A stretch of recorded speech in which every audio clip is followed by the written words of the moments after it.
گوجری زبان میں اپڈیٹ سنیے۔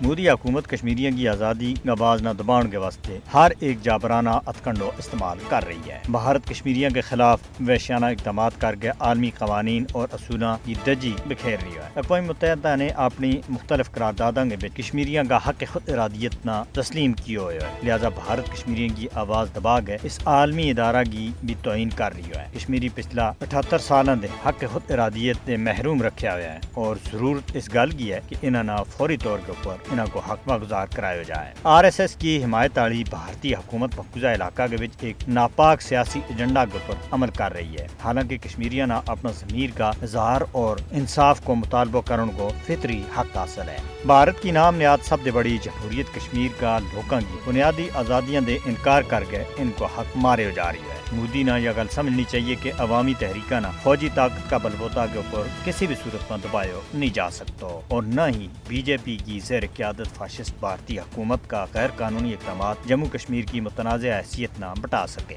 بھارت کشمیریوں کی سیاسی آواز دبا گئے انہوں کی جدوجہد آزادی نہ دبا نہیں سکتا۔ بھارتی فوجیوں نے ہون تک لکھاں کشمیریوں نہ شہید اور سینکڑوں کشمیری خواتین نہ آبرو ریزی کو نشانوں میں بنایا، لیکن اپنا ناپاک عزائم کے بچ بھارت پوری طرح ناکام ہوا ہے۔ بھارتی حکومت مقبوضہ علاقہ کے بچ تمام اختلافی آوازاں نہ دباؤ کے واسطے کالا قوانین کو بے طریق استعمال کر رہی ہے۔ ان قربانیوں کو تقاضا یہ ہے کہ کشمیریاں نہ انہوں کو حق دیتا جائے اور دنیا انہوں کو بنیادی اور پیدائشی حق خود ارادیت دوڑن کے بچ اپنا کردار ادا کریں۔ بھارت قتل و غارت گری، گرفتاریاں، تشدد اور دوجا وحشیانہ ہتھکنڈا کے ذریعے کشمیریاں نہ اپنی منصفانہ جدوجہد ترک کرن کے اوپر ہرگز مجبور نہیں کر سکتا۔ عالمی طاقتوں نے مقبوضہ جموں کشمیر کا لوگوں کا مشکلات نہ مزید کانڈ پیچھے سٹن کے بجائے اس نہ اپنی ترجیحات کے بچ رکھا ہے۔ بین الاقوامی برادری نہ بھارت کے اوپر دباؤ سٹنا چاہیے کہ وہ کشمیریوں نہ آزادی دے اپنا مطالبات کو اظہار کی اجازت دے اور کشمیریوں کا حق نہ واگزار کرے۔